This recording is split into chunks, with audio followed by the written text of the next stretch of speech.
Hello mes belles âmes, j'espère que vous allez bien. Je vous retrouve pour les énergies de la pleine lune du 1er août, qui est une pleine lune qui, si je ne me trompe pas, qui est une pleine lune en Verseau. Je vais y arriver, et qui est une pleine lune assez importante, assez puissante du coup. Je vous en ai parlé un petit peu dans la vidéo du mois d'août, étant donné que cette pleine lune elle est tout de suite sur le 1er août. Donc du coup, j'ai introduit quand même cette pleine lune dans la vidéo du mois d'août.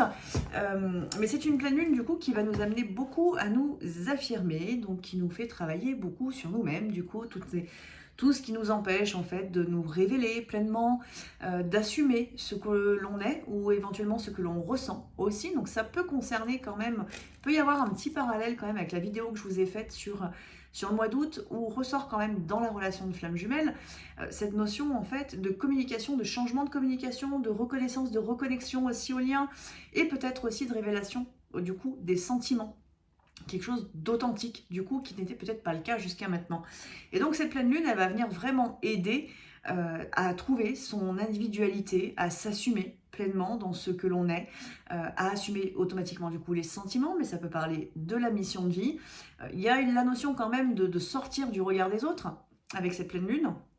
Donc finalement, peu importe ce que les autres vont penser de moi, je fais, j'assume ce que je suis, j'assume ma mission si on parle de mission, j'assume l'amour que je ressens si on parle de sentiments, j'assume mes choix auprès de ma famille. Donc il y a vraiment quelque chose là qui peut, avec cette pleine lune, amener à embrayer en fait sur pas mal de sujets sur lesquels on pouvait être bloqué jusqu'à maintenant. Ça peut être en lien avec la matière, en lien avec les finances aussi, ça peut être plein de choses en fait, en fonction de chacun bien entendu. Il y avait quand même cette notion sur le mois d'août d'alignement à l'âme, donc on va regarder plus en détail ce qu'il en est là exactement sur cette pleine lune. Quelques petites infos comme d'hab en début de vidéo. La première, c'est le séminaire Secret et Liberté qui a eu lieu pour la première fois au mois de juillet, qui a été juste magnifique et merveilleux. Les prochaines dates seront du coup, donc les prochains séminaires, pardon, je vous les refais, vont être sur 5 jours au lieu de 3, tout simplement parce que il faut un peu de temps en fait pour la conférence, tout simplement, pour le thème qui est abordé, qui est, je vous le rappelle, le libre arbitre, et comprendre et reconnaître les influences auxquelles nous sommes soumis pour pouvoir justement en sortir. Le but de ce séminaire, c'est que vous puissiez repartir en ayant, alors d'une part, le livret qui vous amène en fait à un gros travail personnel, parce que je vous ai mis beaucoup de questions à l'intérieur auxquelles vous devez répondre. Donc c'est tout un cheminement en fait que je vous propose par rapport à vos lignées, par rapport à votre transgénérationnel, par rapport au schéma karmique, par rapport aux blessures, par rapport à plein de choses en fait. Donc vous repartez avec ça, avec tout plein de questions auxquelles vous êtes amené à répondre du coup, et puis tout un chemin en fait de libération pour vous amener à la pleine conscience. Il y a aussi des choses que je vous ai pas dites dans la vidéo du mois d'août, hein, mais il y a aussi tout un tas il y a des exercices de pleine conscience aussi pour ramener au non-jugement, manger en conscience, enfin plein de choses pour être dans l'instant présent. Alors là, vraiment le séminaire Secret et Liberté, c'est quelque chose d'assez puissant, du coup, qui m'a même surprise en fait moi-même du coup, même si c'est moi qui l'ai créé, mais je pense que je n'avais pas tout à fait pris conscience en fait de la globalité en fait de ce séminaire et de tout ce que je mettais à l'intérieur. Et puis finalement, ben voilà, ces 3 premières journées du séminaire m'ont permis de bien prendre conscience en fait de tout ça. Donc je suis plutôt heureuse en fait d'avoir créé du coup ce séminaire. Et donc du coup les prochains vont être sur 5 jours au lieu de 3, parce qu'il faut un peu de temps, parce qu'il faut un peu d'espace, il faut du temps de conscientisation, ça amène pas mal de remise en question et pas mal de prise de conscience quand même sur le libre arbitre. Donc du coup il faut un petit peu plus d'espace en fait pour réaliser ce séminaire. Donc c'est sur 5 jours. Les prochaines dates, je vous les ai proposées, c'est du 31 octobre au 5 novembre. Je rappelle, c'est 8 participants minimum, donc si vous n'êtes pas 8, je ne peux pas maintenir la date. Vous retrouvez, pardon, sur mon site internet, je ne vais pas vous redire tout ce que je vous ai dit dans la première vidéo du mois d'août, hein, mais sinon vous regardez la vidéo, vous avez toutes les infos, même les tarifs je crois. Mais sinon vous allez sur mon site internet www.lameduneflamme.org et vous retrouvez absolument tout. Vous avez également la formation Cartomancie 23 et 24 septembre qui là se fait chez moi, avec forcément tous les oracles, comment interpréter les cartes, des temps de méditation, des temps de reconnexion à l'intuition, apprendre à lire justement les cartes et ressentir l'intuition en fait. Qu'est-ce qu'elles veulent nous dire profondément ces cartes, quel est le message de l'âme ou le message des guides. Donc il y a tout un apprentissage par rapport à ça, tirage en solo dans un premier temps pour tout ce qui est plutôt introspectif, et puis tirage en duo pour la pratique, bien évidemment, qui amène aussi quand même à beaucoup de révélations, et donc à beaucoup de messages qui sont transmis et de manière assez puissante du coup sur ces 2 journées de formation. Donc là pareil, vous retrouvez les infos sur mon site internet. Et troisième date à retenir, c'est les 10, 11 et 12 février 2024. Ça, c'est pour la formation pratique du soin énergétique. Donc, si ça fait partie de votre mission de vie, mais c'est aussi une formation qui amène à un éveil en conscience, éveil spirituel en conscience plus grand. Donc, même si le soin énergétique ne fait pas partie de votre vie, c'est une formation qui vous amène à l'autonomie, en fait, tout simplement, la canaliser vos propres énergies, mieux comprendre vos chakras. Donc, aussi un meilleur travail personnel, tout simplement. C'est vraiment tout ce que je mets en place, en fait, vous amène à beaucoup plus d'autonomie, pouvoir tirer vos cartes par vous-même et comprendre les messages sans avoir à aller chercher à l'extérieur. Même si de temps en temps on est humain et on a besoin d'un regard extérieur de temps en temps, mais l'idée c'est vraiment d'amener l'autonomie. Secret et liberté, c'est vraiment le propre de l'autonomie, de l'indépendance et de l'individualité aussi, dans un aspect positif, non pas égoïste bien entendu, étant donné que c'est sortir de toute forme d'influence pour vraiment retrouver sa liberté et son libre arbitre. Alors je fais un petit parallèle, une petite parenthèse par rapport à ce séminaire, c'est secret et liberté, c'est trois mots qui sont très en lien en fait avec ma propre relation de flamme jumelle. Étant donné que le premier livre de mon jumeau, c'est Kirkira, Secret et Liberté. Donc voilà, mon jumeau est avec moi du coup sur ce séminaire. Enfin, il n'est pas présent physiquement. Peut-être à l'avenir, oui, mais en tout cas pas pour l'instant. Mais c'est lui qui est derrière tout ça aussi avec moi, en fait. C'est nous, en fait, tout simplement, Secret et Liberté. Et d'ailleurs, juste pour la petite info, au tout début où je me suis lancée en fait en tant que médium, où j'ai assumé du coup ce que j'étais, et avec la création du coup de la chaîne YouTube, avec mon premier site internet, les mots que mon jumeau m'avait donnés pour mettre en slogan entre guillemets, c'était justement secret et liberté, et ça c'était il y a 6 ans en arrière. Donc voilà, le secret et liberté qui avait atterri sur mon site est devenu un livre en fait que mon jumeau a écrit et est devenu du coup maintenant un séminaire qui est assez puissant et assez profond du coup, entre philosophie, psychologie et puis tous les aspects énergétiques en fait. Donc voilà, c'est une belle création et j'en suis plutôt, je vous avouerai, assez fière, parce que c'est à la fois moi, c'est à la fois lui, c'est nous en fait, tout simplement. Et c'est l'idée de la liberté, de vraiment retrouver sa pleine indépendance, sa pleine autonomie, une vraie liberté, et une vraie liberté d'être aussi. Donc j'insiste là-dessus, voilà. Ça c'était pour la petite parenthèse du coup de Secret et Liberté. J'en profite du coup pour vous rappeler justement le livre de mon jumeau, Kirkira, Secret et Liberté, que vous avez la possibilité de vous procurer en passant par moi, tout simplement. C'est-à-dire qu'il vous suffit de m'envoyer un SMS. Si vous souhaitez ce livre, il est à 13 € et il y a 4,50 € de frais de port. Donc 17,50 € du coup le livre qui nous parle évidemment de la liberté. Donc c'est un roman avec 2 nouvelles en plus. Enfin, c'est plutôt une nouvelle, parce que c'est assez court quand même. C'est un livre qui doit faire environ 210 pages à peu près. Et vous avez 3 nouvelles à l'intérieur. Kirkira, qui est la plus longue, et puis 2 autres nouvelles qui sont M'entends-tu et Vivement que tu sois vieille. Et ça nous parle beaucoup de sentiments, ça nous parle d'intériorité, ça nous parle de liberté, ça nous parle d'amour inconditionnel aussi, ça parle de plein de choses en fait. Donc voilà, c'est peut-être un livre qui peut vous intéresser, et je trouve que en parallèle en fait du séminaire, c'est vraiment, je dirais, une première très bonne approche en fait, le livre Secret et Liberté, le livre de mon jumeau du coup, pour ensuite venir jusqu'à moi avec le séminaire qui là pour le coup est vraiment très, très profond et très puissant dans la libération intérieure et la compréhension de soi. Qu'est-ce que j'avais à vous dire d'autre? Je crois que c'est tout. J'ai peut-être oublié des choses, mais c'est pas grave. Dans tous les cas, parce que je vous l'ai dit et redit à chaque vidéo de toute manière, et puis dans tous les cas, vous retrouvez absolument toutes les infos sur mon site internet www.lameduneflamme.org. Voilà, allez, c'est parti du coup pour les énergies de cette pleine lune. Et on va commencer avec l'oracle des sirènes de Lucie Cavendish. Ça fait un petit moment que je n'ai pas utilisé les oracles de Lucie, que j'apprécie particulièrement. Ils sont très parlants et puis en plus les images sont très belles. Donc c'est parti avec l'oracle des sirènes. Quelles sont les énergies de cette pleine lune? Wow. Et nous avons la première carte qui vient de sauter, c'est la Lémurie revient. Je n'étais pas sûre de lire à l'envers. La Lémurie revient, et là on nous parle de spiritualité pragmatique, de communauté et de protection des océans. Il y a quelque chose, on voit sur cette carte, cette femme elle est enceinte, il y a quelque chose qui est en train d'émerger, il y a quelque chose qui est en train de grandir en elle, en vous bien entendu, il y a quelque chose qui a besoin de se révéler. Donc on est sur une pleine lune où on s'assume, je vous rappelle. Mais là il y a vraiment une notion de communauté, d'échange, de partage, de besoin peut-être de se retrouver aussi qui peut être présent. On est sur une notion de maternité, de donner vie à quelque chose. Vous donnez vie, c'est une forme de renaissance en fait à laquelle vous êtes invité. Une renaissance vraiment personnelle, ça peut être la renaissance du couple ou la naissance du couple aussi. Il peut y avoir des choses comme ça. Mais vous êtes vraiment amené On nous parle de spiritualité pragmatique aussi quand même sur cette carte. Donc il y a aussi l'incarnation de la spiritualité, mais dans la vraie spiritualité, qui n'est pas une spiritualité entre guillemets New Age, parce que ça on entend beaucoup le mot New Age, mais qu'est-ce que la spiritualité concrètement? C'est une interrogation que je vous invite à avoir, parce que la spiritualité c'est aussi l'essence de soi, tout simplement, et ça n'a rien à voir avec la spiritualité, pardon.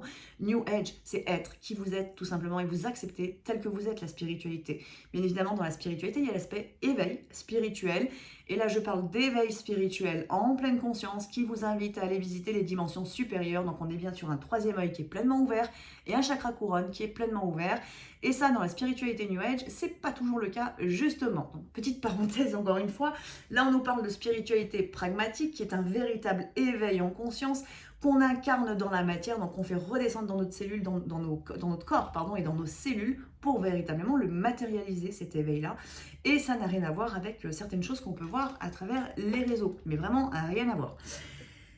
Donc vous êtes aussi invité à ça. Donc ça peut être aussi une remise en question par rapport à ce qu'est la spiritualité pour vous. Et ça, je vous invite à vous interroger. Parce que pour ceux qui ont participé au séminaire, et pour tous ceux qui me connaissent en dehors d'ailleurs, à travers les consultations ou autres, je vous invite toujours à vous interroger, parce que mon but, c'est pas que vous suiviez ce que moi je vous dis, en fait, parce que moi je suis moi, j'ai mes propres comment dire, directives intérieures, on va dire, j'ai mon chemin de vie, j'ai ma manière de voir les choses, etc. Et le but, c'est pas que tout le monde voie les choses de la même manière, sinon on n'est plus dans l'échange, dans le partage, et on n'est pas dans la communauté. Donc c'est vraiment aussi le but de trouver votre propre essence intérieure et de révéler votre être véritable. Et ne serait-ce que par exemple les canaux énergétiques et la manière dont on s'éveille, la manière dont on va capter les choses, on n'est pas tous pareils, on a tous des canaux différents, on va tous interpréter de la même manière, mais ce qu'on se rend compte très facilement, et ça je le vois à chaque fois que je fais des formations concernant la pratique des soins, c'est que peu importe la manière dont vous captez les informations, que ce soit par la vue, c'est-à-dire la médiumnité, que ce soit par le ressenti énergétique, que ce soit par hop, je monte et je vais chercher l'info et je redescends, peu importe la manière dont vous les captez, vous arrivez tous et toutes à la même finalité, c'est-à-dire à la même conclusion. Et donc le message, il est transmis d'une manière ou d'une autre. Et c'est ça en fait la spiritualité, c'est être vous dans ce que vous êtes vous en fait. C'est pas essayer d'être quelqu'un d'autre, ou c'est ne pas suivre un, entre guillemets, maître quelconque. Voilà, donc c'est aussi ça, c'est aussi l'idée là avec cette pleine lune de trouver sa propre essence et de vraiment la matérialiser. Donc ça peut inviter certains d'entre vous à aller vraiment dans cette interrogation. Et je vous disais ça justement parce que voilà, très souvent je vous invite à vous interroger en fait sur qui vous êtes, et je vous pose des tonnes de questions auxquelles il n'y a pas forcément de réponse immédiatement, mais petit à petit, à force de vous la poser, vous finissez par trouver vos propres réponses qui ne sont pas forcément celles que moi je vous apporte, parce que nous sommes des êtres différents. On continue du coup avec les énergies de la pleine lune, bien évidemment. Alors, on a deux cartes qui viennent de sortir, de sauter même, plus précisément. On a la solidarité féminine qui vient de sortir. Je crois que j'ai jamais tiré cette carte dans ce jeu. Solidarité féminine, amitié, loyauté, alliés, âme sœur, joie et plaisir. On avait déjà la notion de communauté ici. Donc il y a une notion quand même de se retrouver dans la famille d'âme. Alors bien évidemment on nous parle de solidarité féminine. Est-ce que ça nous parle concrètement que des femmes? Pas dit, ça peut être plus large que ça peut être la solidarité tout court en fait dont on nous parle, qui peut être féminine, qui peut être masculine, mais qui peut être mixte aussi. Il y a cette notion en fait de se retrouver et d'être avec sa famille d'âme. Donc peut-être que là pour certains, il peut y avoir cette notion de savoir est-ce que je suis entourée aussi par réellement ma famille d'âme? Est-ce que les plaisirs sont vraiment présents dans les liens que j'entretiens, dans les relations que j'entretiens avec les personnes qui m'entourent, bien entendu. On nous parle d'alliés aussi, on nous parle de personnes sur lesquelles on va pouvoir compter dans différents aspects de notre vie, dans différentes situations, bien entendu. On peut en avoir plusieurs, bien évidemment, d'alliés, certains qui vont agir sur certains domaines précis. C'est la famille d'âme, et c'est peut-être la question à avoir, est-ce que je suis entourée par ma famille d'âme, ou est-ce que j'ai peut-être besoin de faire du tri? Encore, j'ai envie de vous dire, parce qu'on passe notre temps à faire du tri. Mais c'est nécessaire parce que des fois on est un peu long aussi à comprendre certaines choses et parfois on entretient des liens qui sont négatifs. Donc peut-être qu'il est temps pour certains d'entre vous de faire du tri justement sur des relations qui vous entourent du passé ou actuel aussi. Attention, on pense énergétique aussi dans tout ça, donc on pense aux liens qu'on conserve parce qu'on est en colère contre une personne qu'on n'a pas vue depuis 10 ans. Ça, on maintient les liens en fait avec nous alors qu'ils ne sont plus existants concrètement, mais le fait est que si on a de la colère ou de la rancœur envers une personne de notre passé, le lien énergétique, il est toujours là. Donc, il faut aller nettoyer tout ça, ce qui veut dire aussi pouvoir pardonner ou en tout cas accepter la situation telle qu'elle a été pour ne plus entretenir ni colère, ni rancœur, ni regret, ni culpabilité. Et ça, je vous en ai parlé d'ailleurs dans la vidéo du mois d'août. On continue, donc je vous disais, oui voilà, couper des liens, peut-être faire du tri pour permettre à la famille d'âme de se manifester et vous permettre d'être bien entouré, justement, d'avoir des personnes de même vibration avec vous pour que vous soyez tout simplement poussés à continuer d'avancer, poussés à vous élever encore un peu plus, à augmenter votre vibration encore, avoir plus de prise de conscience et incarner encore plus votre propre spiritualité, justement, mais aussi votre âme, votre soi supérieur. Et quand on est entouré par des personnes négatives ou quand on conserve des liens négatifs, en fait, c'est tout un tas de liens, des boulets, de basse vibration qui nous empêchent de monter, qui nous empêchent de nous révéler, qui nous empêchent de nous assumer. Parce que tout ça, ça nous maintient, ça nous tire en arrière. Donc, ça fait partie des influences auxquelles on peut être soumise, d'ailleurs, et qui empêchent le libre arbitre de s'activer parce qu'on réagit en fonction de notre passé, non pas en fonction de ce que l'on est aujourd'hui. Dernière carte. Enfin dernière, je ne sais pas, le retour d'Aphrodite. On nous dit temple, naissance de la déesse, énergie divine, sacralisation. On a quelque chose d'hyper puissant sur cette pleine lune quand même. On nous parle de renaissance, on nous parle de la spiritualité, on nous parle d'éveil aussi, très fort, d'incarnation de tout ça. On nous parle de la famille d'âme, d'être bien entouré, de peut-être d'un tri, certes, mais peut-être qu'il est temps justement d'arriver à ce tri et vraiment d'être entouré par les bonnes personnes. On nous parle de la déesse Aphrodite, bien évidemment, déesse de l'amour, déesse aussi du désir. On nous parle de sensualité, de sexualité, on nous parle de féminin sacré et de masculin sacré dans ce tirage. Donc c'est aussi dans cette notion, je vous disais tout à l'heure, cette pleine lune, elle nous amène à nous individualiser, à nous reconnaître aussi, à nous assumer. Ça veut dire aussi un très gros travail sur le chakra sacré, qui est le logement de notre réalisation, la réalisation du soi supérieur. Donc c'est aussi sortir, certes, du regard des autres, mais sortir aussi des jugements intérieurs et vraiment aller dans une reconnaissance profonde de ce que l'on est pour ne plus se sous-estimer et dans tous les aspects de notre vie. C'est pas forcément sur un aspect matériel professionnel, ça peut être tout en dehors de ça. Ça peut être vraiment sur un plan très soit spirituel, soit sentimental, amoureux en fait. L'amour, savoir que oui, je mérite l'amour, bien entendu que je le mérite, comme tout un chacun, mais et justement sortir de toute forme de pensée en me disant parce que je n'ai pas eu jusqu'à maintenant, ça veut dire que je ne mérite pas. Non, ça c'est une pensée négative, une forme de pensée qui n'a absolument pas lieu d'être et qui n'est pas celle qui doit définir ce que vous méritez en fait. Et ça c'est important. Et là sur cette pleine lune, il y a vraiment, on est poussé à sortir en fait de tout ce marasme un peu sombre du coup qui empêche l'incarnation de votre être véritable. Donc c'est plutôt une très très belle pleine lune, très puissante. Il peut y avoir de la remise en question, de la guérison, il peut y avoir plein de petites choses comme ça, mais qui ouvrent aussi comme un cycle. Alors, le cycle en lui-même, c'est ouvert sur la nouvelle lune, bien entendu, mais là, cette pleine lune, elle vient renforcer, mais elle apporte aussi, je dirais, en même temps, une nouvelle énergie, qui est une énergie, je vous avais dit, dans un post, où l'amour était très présent, en fait, sur ce mois d'août. Je le ressentais très fort, en fait, cet amour. Et d'une certaine manière, il est bien là, en fait, cet amour, mais c'est plus un amour de soi et de reconnaissance de soi. Maintenant, bien entendu, dans un lien de flamme jumelle, ça va amener, et d'ailleurs sur le mois d'août, c'est ce qu'on nous dit, on nous parle de reconnaissance et de reconnexion.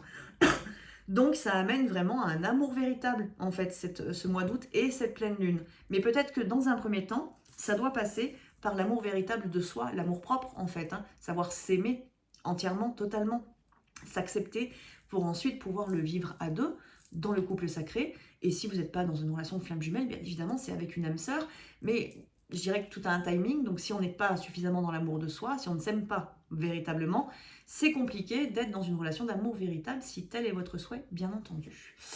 On va continuer, on regarde quand même le dos de deck, et c'est la vulnérabilité. On nous dit, ouvrez votre cœur, n'ayez pas peur de la tendresse. Donc il y a vraiment une très grosse ouverture de cœur, je vous l'ai dit, et je vous en ai parlé dans la vidéo du mois d'août. Très grosse ouverture de cœur, besoin de communiquer son authenticité, besoin de communiquer sur l'amour. Exprimer ses sentiments véritables en fait. Et quand je dis ouvrez, quand on vous dit ouvrez votre cœur, on parle de sentiments véritables, authentiques, ce qui veut dire aussi arrêter de porter un masque avec des personnes avec lesquelles en fait vous n'avez plus rien à faire. Et parfois notre mental il aime bien en fait porter un masque pour différentes raisons, parce qu'on a peur par exemple de faire du mal à une personne, on est trop en pâte, du coup trop gentil, donc on va accepter une relation qui n'est pas terrible pour nous, dans laquelle on n'est pas forcément bien, on va faire semblant d'aimer cette personne, d'apprécier cette personne, alors qu'en réalité, finalement, c'est pas forcément qu'on l'apprécie pas du tout, c'est simplement que ça ne vibre pas. Donc il faut savoir couper avec tout ça, et l'ouverture de cœur, c'est ça, c'est savoir se positionner correctement dans l'amour, amour de l'autre, amour de soi, amour de la vie, tout simplement, amour inconditionnel, le rayonner cet amour, qu'on aille vers une séparation ou qu'on aille au contraire vers une union dans une relation. On va continuer du coup et on va tirer avec l'oracle de l'intuition et de l'action. Donc pour la relation de flamme jumelle,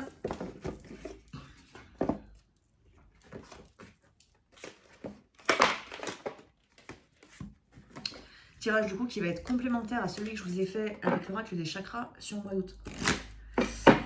Donc je vais vous parler du yin, du yang et du couple sacré. Le yin et le yang, c'est les deux vibrations qui sont en nous, qui correspondent bien évidemment à notre soi supérieur.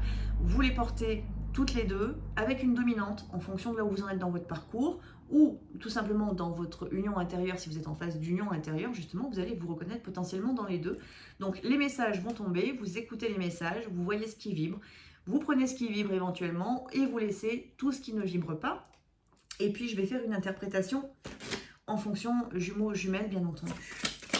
On commence par l'énergie yin. Ouh, on a 3 cartes qui viennent de s'échapper. On a le masque. On a le fait d'être pleinement responsable. Et on a le fait de célébrer sa beauté. Alors, il y a une chose intéressante, c'est que sur l'énergie yin, sur le mois d'août, en plus, bon, là j'enchaîne les deux vidéos, on avait déjà cette notion de responsabilité sur le yin. Et là, on nous parle voilà, d'arrêter de rejeter peut-être la faute sur l'autre, sur les autres, sur la vie, sur les situations, enfin sur tout ce qui est extérieur à soi, parce qu'on nous parle bien d'un masque. Je sais pas où il est là. On nous parle bien d'un masque. Donc on nous parle d'une difficulté à reconnaître les choses. On nous parle aussi de la responsabilité, donc une difficulté à reconnaître sa propre responsabilité dans les événements de la vie, peut-être dans les événements de la relation éventuellement. Donc il y a quelque chose qui doit vraiment tomber du côté de l'énergie yin. Alors je vous rappelle, cette énergie yin, c'est pas forcément vous, ça peut être votre autre, ça peut être un jumeau justement qui est finalement parfaitement dans la reconnexion et reconnaissance, mais qui attend que ce soit sa jumelle qui fasse le premier pas, alors qu'en fait il n'arrive pas à reconnaître que c'est lui qui est parti par exemple. Ça peut être des choses comme ça peut être l'inverse bien entendu, ça peut être la jumelle qui attend désespérément que son jumeau revienne, alors que la dernière fois que vous avez eu une communication, vous lui avez dit ne me contacte plus. Je vous donne, c'est des exemples pour faire comprendre le message, mais c'est un peu cette idée-là, c'est quel masque est-ce que je porte et qui m'empêche aujourd'hui de voir ma propre responsabilité, et c'est sur l'énergie yin. Dans cette notion de responsabilité, vu qu'on est sur le yin, on est sur le plan émotionnel et au niveau spirituel, il y a la notion de contrat d'âme, contrat d'incarnation, donc de choix réalisés, et là ça peut parler aussi de personnes potentiellement qui ont un petit peu de mal à comprendre ou accepter plutôt le choix d'incarnation et potentiellement voilà, les défis karmiques qui sont présents, les challenges qu'on nous demande de dépasser automatiquement, qui sont les choix de l'âme, qui ne sont pas forcément les choix du mental, on est bien d'accord. Et il y a cette notion d'alignement, et donc à un moment donné, il faut que notre mental il finisse par accepter en fait que notre âme elle ait choisi tel et tel chemin, telle et telle difficulté pour comprendre certaines leçons. Donc il peut y avoir cette notion-là de personnes qui sont un petit peu dans le rejet de leur incarnation, et donc accepter en fait de tomber le masque par rapport à ça, de tomber la barrière en fait par rapport à ça, pour aller dans l'alignement avec l'âme et l'acceptation de cette incarnation, donc du contrat d'incarnation. Et potentiellement, je vais aller plus loin, si on parle de votre jumeau, là, c'est accepter aussi la reliance énergétique, l'amour, en fait, qui est ressenti entre les deux flammes, donc la connexion d'âme aussi. Sachant que sur ce mois d'août, je vous l'ai dit, il y a une très grosse reconnexion, en fait, qui est présente sur ce mois d'août au niveau spirituel, c'était dans les énergies générales, donc c'est tôt le mois d'août, bien évidemment, et là, cette pleine lune indique, vraiment, donne l'impulsion pour aller vers cette reconnaissance à la fois du masque que l'on peut porter, et en même temps accepter aussi potentiellement le lien, l'amour, la reliance entre les deux. Et puis la dernière carte du coup c'est célébrer votre beauté.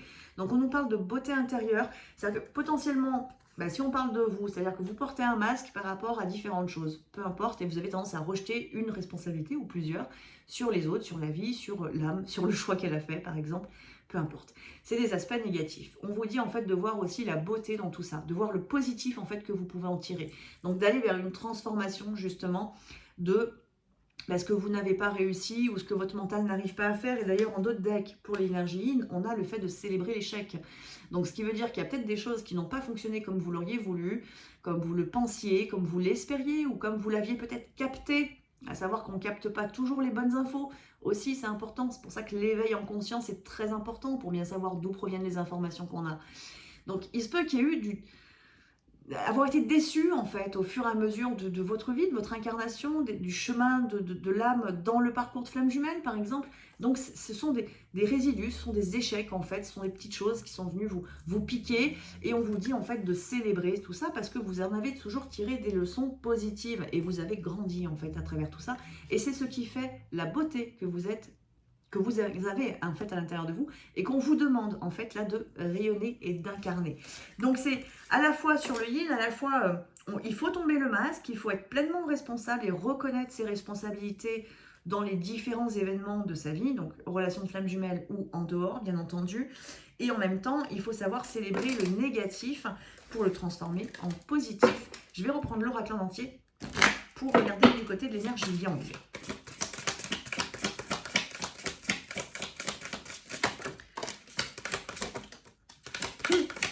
C'est drôle ça. La première carte qui est sortie, c'est l'énergie d'action. Alors on est sur le yang, donc ça tombe bien, parce que le yang, il faut qu'il soit dans l'action justement. Donc ce qui veut dire que là, il y a besoin de bouger, il y a besoin de sortir peut-être d'une zone de confort. Alors, on a 3 cartes intéressantes. La première du coup, c'est donc l'énergie d'action, de se mettre en mouvement. Sur quoi est-ce que potentiellement vous procrastinez aujourd'hui?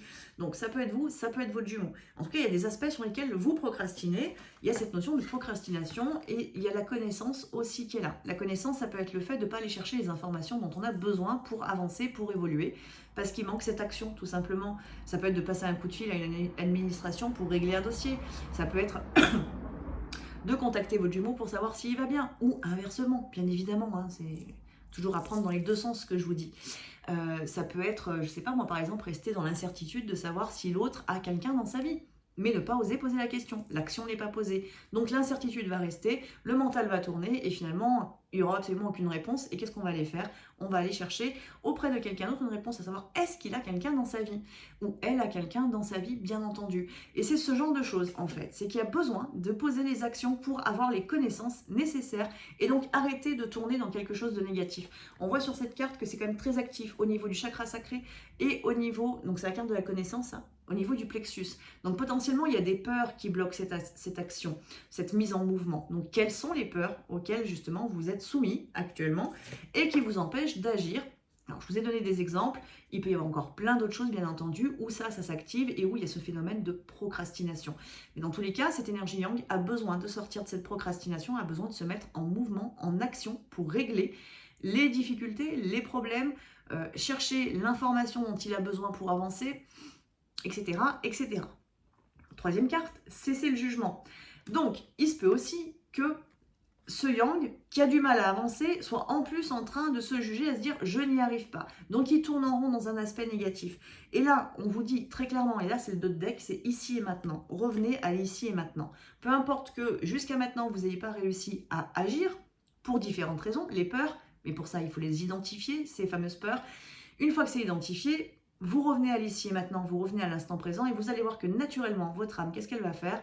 Elle va prendre le contrôle et les actions, vous allez les poser parce que vous ne serez plus en train d'habiter votre esprit, vous allez être en train d'habiter votre corps. Et à partir du moment où on habite le corps, les actions, elles se posent naturellement. Donc il y a vraiment cette notion à la fois de comprendre que potentiellement, on n'est pas dans la bonne dynamique au niveau de cette procrastination.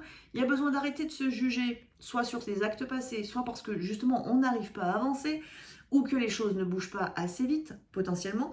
Et on a besoin aussi, au niveau de cette énergie yang, d'aller vraiment dans l'ici maintenant, revenir à ici et maintenant, pleine conscience de l'instant présent, pour régler cette problématique. Donc c'est plutôt un message Je dirais du côté du yang, c'est assez clair quand même. C'est à la fois, on essaye de débloquer l'énergie d'action, mais on ne se juge pas en fait parce que cette action est bloquée ou parce que jusqu'à maintenant on n'a pas agi. Peu importe, si ça n'a pas été fait, c'est que ce n'était pas le moment. Tout est question de timing aussi. Le tout, c'est de comprendre en fait à quel endroit on a pu bloquer, pourquoi est-ce qu'on a bloqué, pour ensuite pouvoir se mettre en mouvement. Et pour ça, il faut être dans l'ici et maintenant.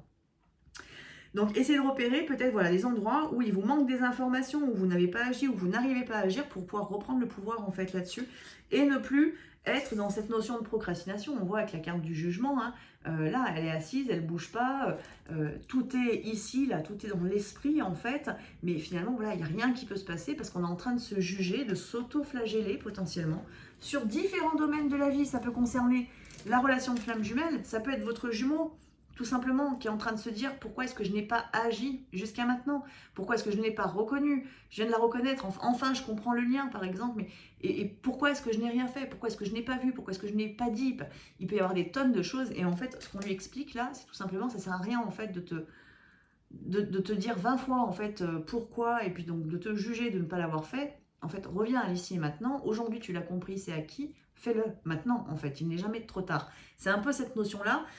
Et donc, arrêter d'habiter notre mental négatif, entre guillemets, qui aime bien nous faire tourner en rond. On continue, du coup, pour l'énergie du couple. Pareil, je reprends les cartes en entier.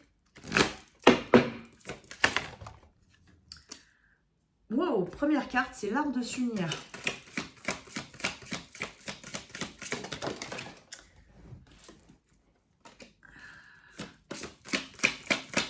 Je tire les 3 cartes.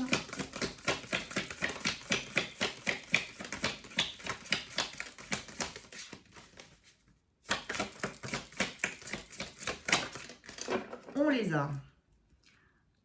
Alors, la première carte du coup, c'était l'art de s'unir. Donc là, très clairement, sur le couple, on est sur une union quand même, on est sur la création du couple sacré. Donc il y a quelque chose qui a besoin de se travailler sur cette notion d'union. Peut-être comment est-ce que je vois cette union? Comment est-ce que je la désire? Est-ce que je la désire aussi? Ça peut être aussi une question à se poser. Il y a un travail à faire par rapport à l'union. Les attentes qu'on peut avoir par rapport à cette union éventuellement. On vous dit également sur le couple, soyez reliés à votre centre. Pourquoi? Tout simplement, on est bien sur le couple, donc on est sur le 2. Tout simplement parce que la flamme jumelle, elle habite ici en fait. Elle habite notre corps, elle habite notre cœur. Et plus on va l'incarner, plus justement, plus on va être centré ici, plus on est centré dans l'union. Donc c'est aussi à partir de là que va se créer le couple dans la matière. Donc bien évidemment, là sur le couple, ça va parler soit de votre union intérieure, soit du couple sacré dans la matière en fonction de chacun. Dans tous les cas, on vous dit bien que vous soyez en phase de séparation, donc de travail sur l'union intérieure, ou en phase de réunion plutôt, donc de création du couple dans la matière, on vous dit bien à tous qu'il est important d'être relié à votre centre. Parce que très vite, on part ici, très vite on habite notre mental, et dès qu'on habite notre mental, on n'habite plus notre cœur. Et si on n'habite plus notre cœur, on n'habite plus l'union non plus. Et on n'est plus en capacité en fait d'agir correctement par rapport à l'incarnation du couple sacré, qui, je vous rappelle, c'est votre âme qui l'a choisi. Hein. C'est elle qui sait comment incarner tout ça. Donc c'est important de lâcher ce mental petit à petit, et il n'y a pas de jugement à avoir justement sur le fait de ne pas y arriver, par exemple. Il faut juste réussir à revenir à l'instant présent pour y arriver. Et petit à petit, revenir se connecter au cœur pour être bien relié au centre. Si vous êtes en phase de séparation, parce qu'on a quand même la carte accepter le chaos, si vous êtes en phase de séparation, en ressentant beaucoup de manque, avec beaucoup de souffrance actuellement, là on vous dit aussi que pour aller régler cette problématique, c'est important d'aller chercher l'union dans votre cœur, aller chercher votre autre en vous, parce qu'il est en vous en fait, c'est la flamme qui est présente ici. Et c'est ce lien que souvent notre mental a du mal à comprendre en fait et essaye de manipuler d'une manière ou d'une autre parce qu'on ne voit que l'aspect physique, on ne voit que l'autre dans la matière, alors que cet autre, c'est pas une personne qu'on rencontre, c'est nous-mêmes qu'on rencontre à travers le lien d'âme. Et ce lien d'âme, il habite en nous-mêmes en fait, avant même la reconnexion, avant même la reconnaissance, on est déjà liés.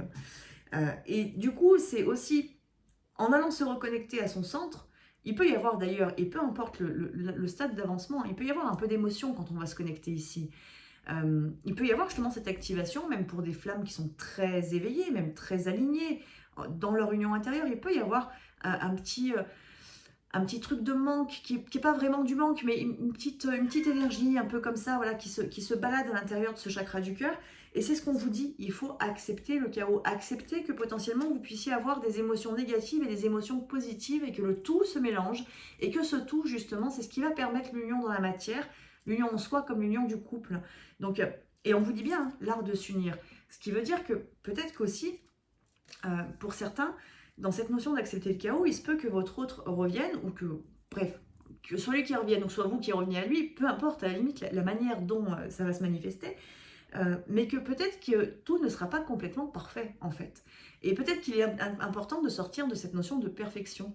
Ce qui ne veut pas dire que l'amour inconditionnel ne va pas rayonner, parce qu'au contraire, c'est justement en acceptant nos imperfections que cet amour véritable, inconditionnel, peut rayonner. Donc il y a peut-être la conscience à mettre aussi là-dessus pour lâcher certaines, je vous parlais tout à l'heure, c'était dans les cartes, on nous parlait de spiritualité pragmatique et non pas New Age justement, hein. Donc il se peut voilà, qu'il y ait des choses à revoir en fait dans l'état d'esprit, je dirais de manière assez globale, hein, par rapport à ce qu'on attend de l'union, à ce qu'est l'union du couple sacré, et peut-être cette notion que si vous attendez que votre jumeau revienne en étant parfait, ben, ce ne sera peut-être pas le cas justement. Parce qu'on vous dit bien qu'il va falloir accepter le chaos, il faut accepter l'autre tel qu'il est, dans ses parts d'ombre comme dans ses parts de lumière. Donc pour certains, il se peut que ça se manifeste aussi sous ces aspects-là, et pour ça, il va falloir ouvrir les portes. Si l'ego est trop puissant, trop fort, à dire moi je veux qu'il soit comme ceci, comme cela, ou en tout cas je ne veux plus qu'il soit comme ceci, comme cela, comme ça, à partir de là, on referme les portes et on ne laisse plus l'autre être ce qu'il est. Et c'est ce qui est dommage, parce qu'on n'est plus dans l'amour inconditionnel, on est dans un amour conditionnel. Et c'est tout l'inverse en fait de la flamme jumelle. Donc là c'est de la réflexion que je vous invite à avoir, ce qui ne veut pas dire forcément que votre jumeau va revenir en étant complètement à l'ouest, ou que vous-même vous êtes à l'ouest, c'est pas ça que je veux dire, c'est simplement dans la conscience, il faut ouvrir les portes en fait, pour laisser place à l'autre d'être qui il est, comme vous laissez place à vous-même d'être qui vous êtes. Parce que si on a tendance à vouloir que l'autre soit parfait, ça veut dire qu'on a tendance à vouloir être soi-même parfait. Donc on va avoir tendance à se juger fortement dès qu'on va faire un petit truc de travers. Et l'idée, elle n'est pas là non plus dans l'amour de soi et l'amour inconditionnel de soi, c'est aussi de s'accepter dans nos imperfections, dans nos défauts. Pouvoir les maîtriser, certes, maîtriser nos parts d'ombre, ce qui ne veut pas dire retirer nos parts d'ombre, parce que c'est un équilibre, le yin et le yang, c'est l'ombre et la lumière ensemble, qui s'unissent. Quand je dis ça, je ne parle pas de sombre très fort, je parle de nos ombres intérieures. C'est accepter nos blessures, par exemple. On a eu une discussion sur le séminaire qui était justement à savoir comment est-ce qu'on guérit complètement nos blessures. Mais on n'est pas là pour les guérir complètement, on est là pour les accepter, nos blessures. Et faire en sorte qu'elles n'interviennent plus dans ce que l'on souhaite être ou dans ce que l'on est aujourd'hui. C'est se détacher de la blessure pour ne plus réagir par rapport à cette blessure. C'est là l'élévation de conscience et c'est là l'éveil en conscience. Je vous donne la dernière carte, c'est honorer sans condition. Et honorer sans condition, en fait, c'est ce que je viens de vous dire, tout simplement. C'est aimer l'autre sans condition, justement, et peut-être dans des aspects de chaos, que l'autre ne soit pas parfait, que vous ne soyez pas parfait, que rien ne soit parfait, ni ici, ni là-haut, en fait. C'est sortir de cette notion de perfection, dans notre propre incarnation, qui concerne le couple, mais qui va concerner la mission de vie, qui concerne la famille, qui concerne les finances, qui concerne tout, en fait. Sortir de cette perfection-là, ouvrir les portes pour honorer et aimer vraiment de manière inconditionnelle, soi-même comme l'autre. Donc voilà, mes belles âmes. Écoutez, je vais vous souhaiter à tous et à toutes une très très belle pleine lune. Intégrez ces belles vibrations, ces belles énergies. Travaillez sur vous, bien entendu. Posez-vous des questions, interrogez-vous, entrez en introspection, essayez de mieux vous comprendre. C'est important parce que c'est comme ça justement qu'on apprend à se détacher des blessures. Et puis surtout, c'est comme ça qu'on va dans la connexion à l'âme. C'est en cherchant la connexion, tout simplement. Et quand je dis chercher, c'est en passant par l'intérieur, c'est pas en passant par le plan mental. Donc voilà, allez dans tout ça. Et puis surtout, j'ai envie de vous dire, gardez la foi, croyez en vous en fait, croyez en votre chemin de vie, en votre incarnation, en ce que votre âme, elle a choisi. Croyez-y. Donc voilà, et bien écoutez, je vais vous souhaiter à tous et à toutes une très belle pleine lune pour la deuxième fois. Juste petit rappel, je suis en congé du 6 au 15 août, je rattaque le 16 août. Donc si vous souhaitez prendre un rendez-vous, c'est à partir du coup du 16 et il ne doit plus rester beaucoup de place pour cette semaine, la semaine juste avant le 6. Donc voilà, je vous invite à aller sur mon agenda en ligne que vous trouvez sur mon site www.lameduneflamme.org. À bientôt.